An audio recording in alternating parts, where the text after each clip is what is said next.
morning, we're heading to the N222, which is one of the most beautiful roads to drive. So the N222 is the road which goes down the Douro Valley in Portugal. And you probably all know, have heard of Douro because of wine, which has got some of the best wines in the world, I would say. Yeah, wines and port it's very well known for, and all the way dotted along the Douro Valley it's just basically full of vineyards. Yeah, you can just stop and there's loads of wine tasting and it's just absolutely stunning, but it does look a bit foggy in this direction, so hopefully we're hoping, last time we did it, it was quite cloudy.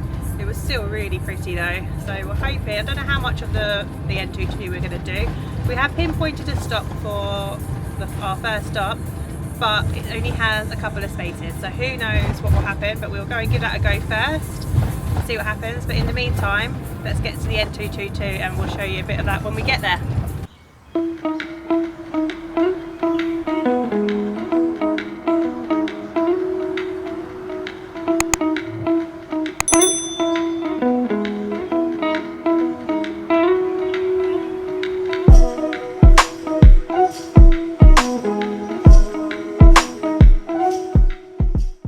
So where we were staying, we're only actually 15 minutes from the N222. So we have plumbed in the sat nav for that first, just to make sure that we get on the beginning of the N222. And then as we follow it, we'll then get to our aire that we have pinpointed. But hopefully the sun is still out. We're probably not going to do the whole of the N222 to Porto. We've done Porto before and we loved it, but as we've got Doris, we just don't think we really need to do it again. No. I'd like to do it, but fly to it and do it as a city break. Yeah, last time we came, we left Doris with her mum, so she stayed at her grandma's. This time we have got her. We could take her into Porto, but it's just easier not to. We've seen it, we've done it, and it's nicer for her to go to more prettier rural places where she can walk. She's done a lot of cities already. She's gone to London and Brighton. And we've just done some more, which wasn't too busy to be fair. But yeah, we're going to head on the N222 and we'll just do a bit of it until we want to branch off and head towards the coast. But we just want to do a bit of it because it is very, very pretty. Right, let's get going.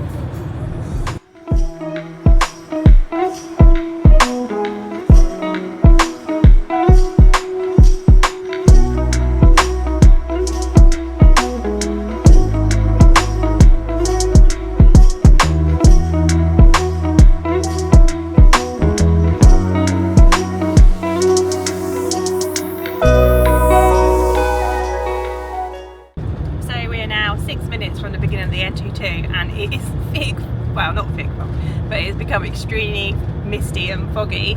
With Matt's hoping it's just like a little pocket that we're on at the moment and it will clear, because it is absolutely a beautiful road, and even with clouds it is still pretty, but obviously when it is misty and foggy you can't see anything. But who knows, I'll just spin you around. It probably doesn't look too bad on the camera, to be honest. But you can't see much ahead, so that tells you that it is misty out there. We will see what happens when we get there.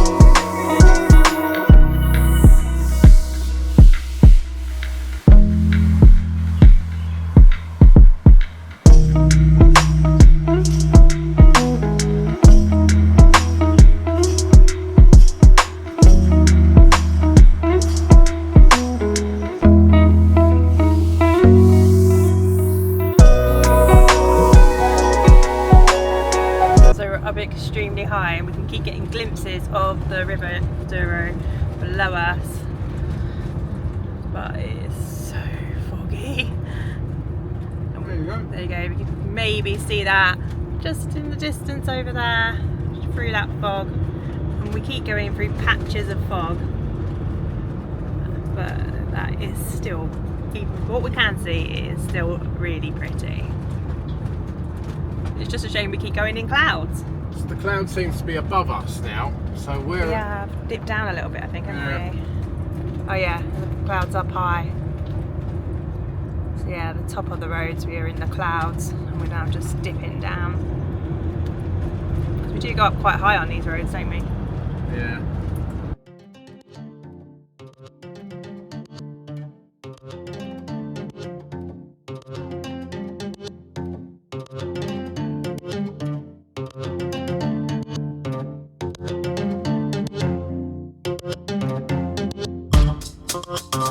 Going over a little river. Rio Gouveia. Hello, doggies.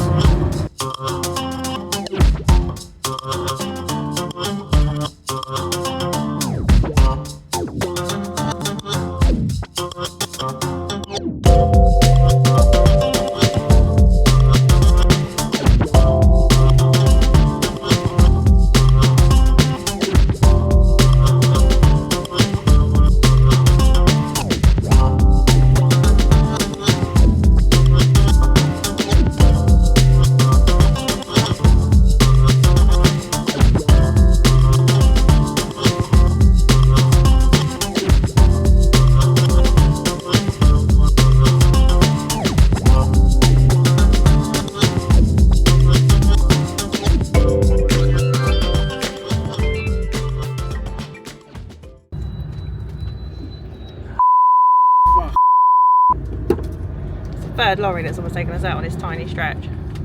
Yeah. Right, so mission aborted. The N222 is just shrouded in thick fog, and it was just getting so dangerous. And we just got to, we weren't far off a junction for the motorway, and we just went for it because we literally, in a short space of time, we had what, three lorries almost collided into us on like the turns where they're just going so fast for the conditions of the road.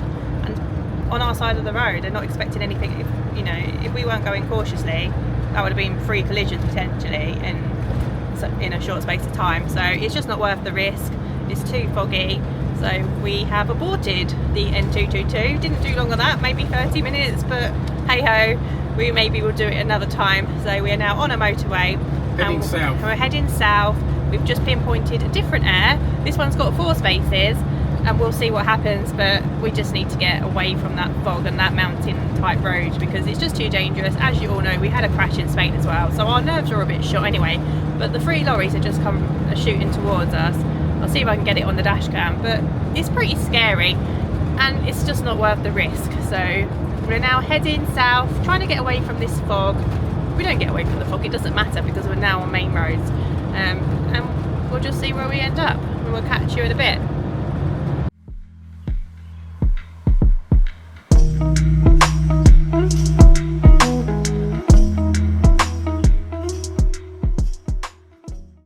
Oh my goodness, my heart is literally still pounding. I am literally just shocked. Are you shocked? Yeah, I was shocked. Yeah, I'm just shocked. like... And also, it's bringing back all of like what happened in Spain. And the roads were a little bit wet as well from the fog, and we did have a bit of rain last night. And I was like, yeah, I got to the halfway up it, and I was like, nah. But when we were in Spain, all the drivers were pretty good up until that last lady who crashed into us. This one, that short period of time, them 3 lorries, they just had no care or consideration for anybody but themselves. And what if another lorry was going up there, another Arctic or something? It literally would have been a massive collision. And I'm just so grateful to be back on the main road.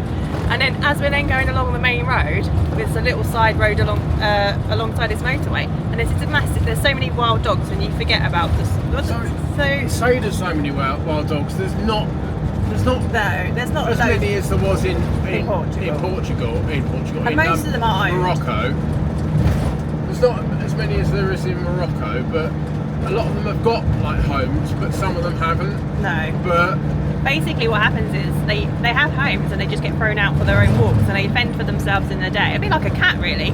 They're treated a bit like cats, so they go back to their homes, they go in and out of their homes, but they just are free to run. But some of them are street dogs, but the majority of them do have a home.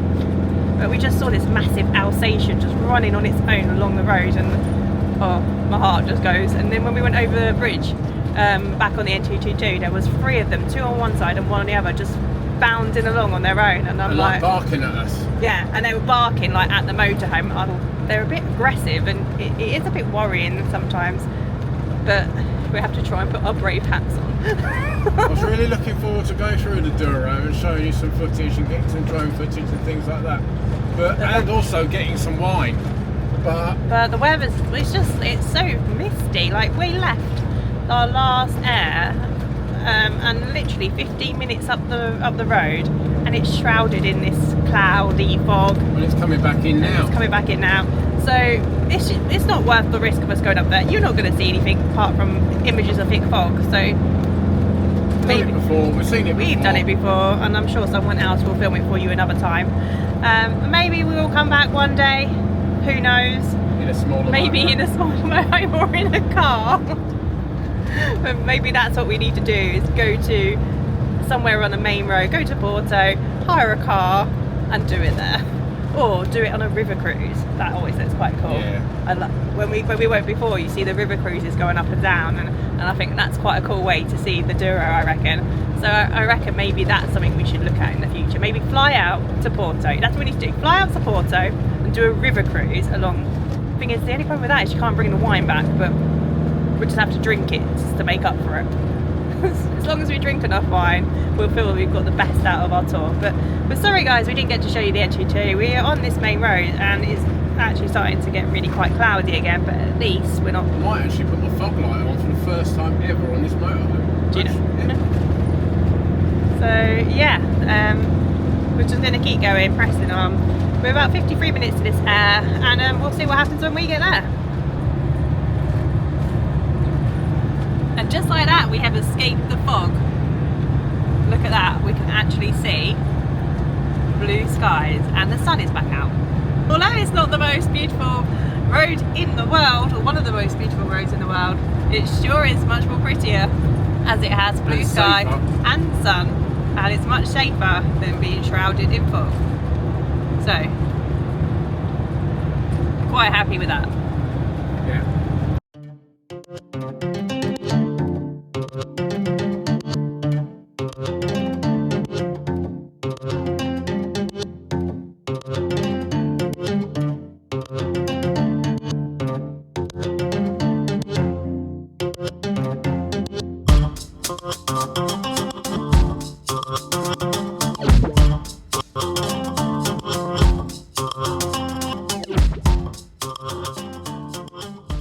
Okay, so following our N222 experience, disaster, we have made it to the air that we said we were going to go for. Gouveia. It has, where is it? Gouveia. Gouveia. Something like that. And it had four, as we said, Four four spaces. dedicated spaces, and there is no one here but us. So we're but all alone. But we made it here. It's got everything we need. It's got toilet, water, toilet waste, water waste, no electric on this one, what we need electric, and 4 spaces. And it's in a little town. There's not a lot here, a few little bars, but they're not really, no one really seems to be in them. Little church, little weird kind of shop stroke, Chinese shop stroke, everything. But we did go out earlier with Doris, and unfortunately she attracted a male dog who wouldn't leave us alone, so we had to cut our walk short, come back to the fan, grab some bread rolls, had some lunch, and we've just ventured out on our own just for a little stroll, just to see if there was anything else that we've missed. And this time not actually seen any dog, but they would hunt her down because they always seem to be very attracted to Doris. She had 2 into her at one point, didn't she, and they just wouldn't... No, they wouldn't leave her alone. Good morning from Gouveia. Well, quite a peaceful night apart from the buses. Not a very, very nice morning this morning, as you can see. Let's turn you around. Really grey, miserable, concrete sky. A bit like at home in the UK. So what's the plan today? We're going to go further south. We're going to head to Vila de Rei, which is on the N2. So further south, so it's about 2.5 hours drive from here. So we're going to do that. Taking Doris out to do her little bits and pieces as usual. And then we'll get on the road. So yeah, so heading down to Vila de Rei. Hopefully there'll be a bit more life there than here. But the further south we go, the more life there is. Quite looking forward to trying to venture out and get something to eat somewhere, maybe. What's worth pointing out is here we do have this bus station. So I had a look a bit on the internet last night. Let me turn around because Doris is doing her things. So yeah, they've got the bus station here, and they've got this company called Reed Expressos, and they do express bus services across Portugal. And had a look on the internet, and you can get a bus from here to Porto, and it takes about 1 hour and 20 minutes, and it's less than €4. So that's the right bargain, isn't it? So you could use this here as a base to get into Porto, Lisbon, Coimbra, Fatima. Fatima is well worth a visit. It's a bit like Lourdes, so it's very well known in the old church, and it's a pilgrimage site. So that's really well worth visiting. We visited in 2019, and yeah, it's really, really interesting there, and lots of religious stuff going on there. So yeah, so this Reed Espressos, highly recommend. It looks really good on the internet. So yeah, £3.95 to, just looking at the advert here on the back of the bus, £3.95 to the Algarve. That's an absolute bargain, considering the Algarve is at least 4 or 5 hours from here.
Wow.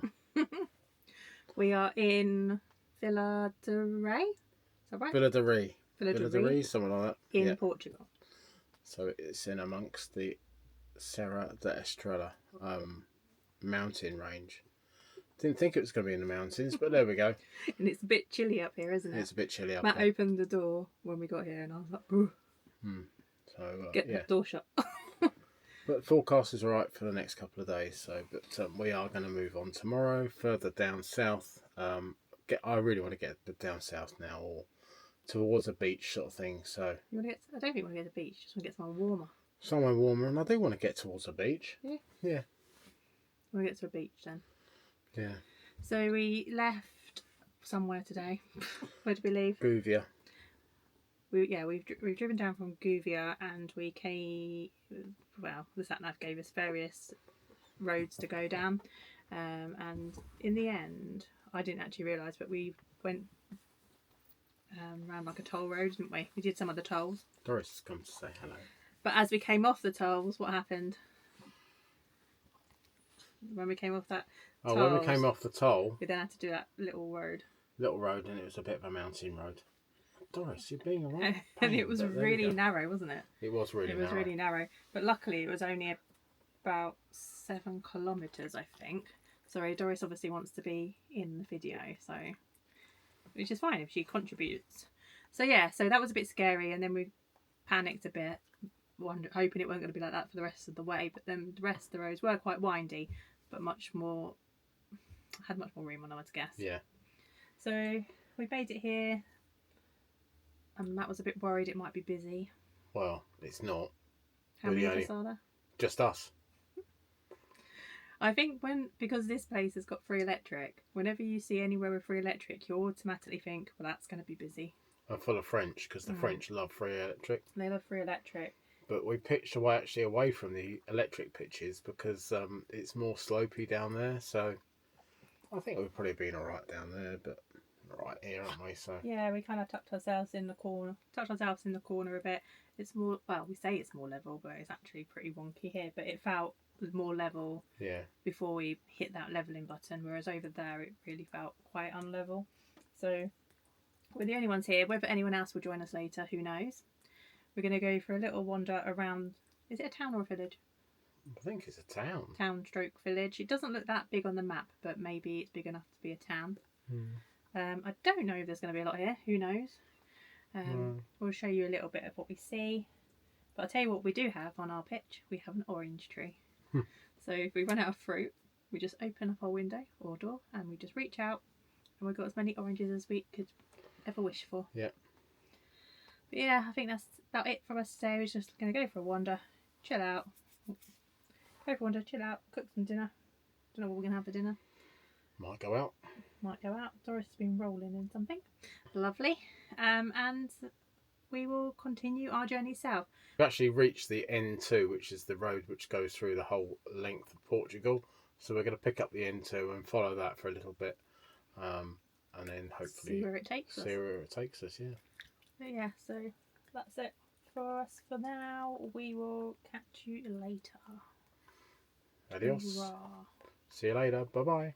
So just step out of our van and we have our own orange tree.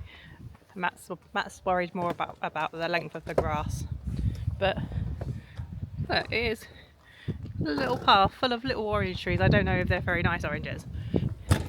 They're pretty cool.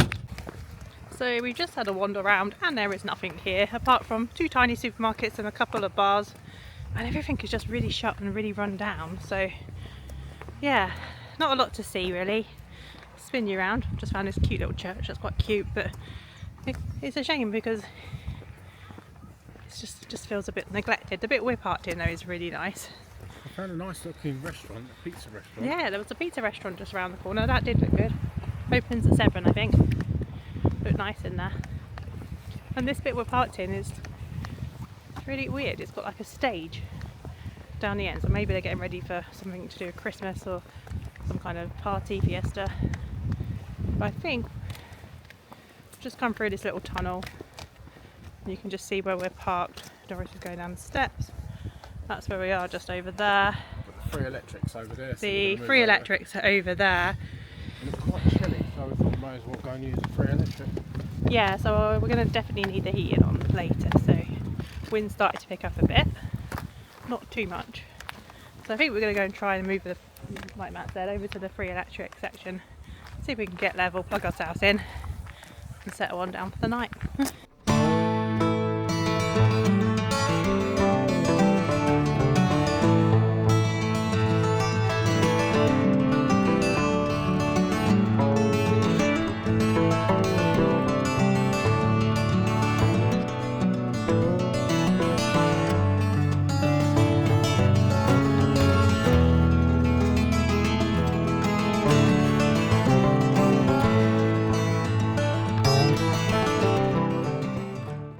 So after all that, we have moved, re-levelled and plugged in, and the electric isn't working. So never mind, back on the gas we are, and a slightly different scenic view. Another nice day. So that's it. We're heading off in a completely different direction now. I've had enough of the north and central Portugal, so we're heading somewhere completely different, and all will be revealed in the next vlog. So you'll have to wait until then. See you soon.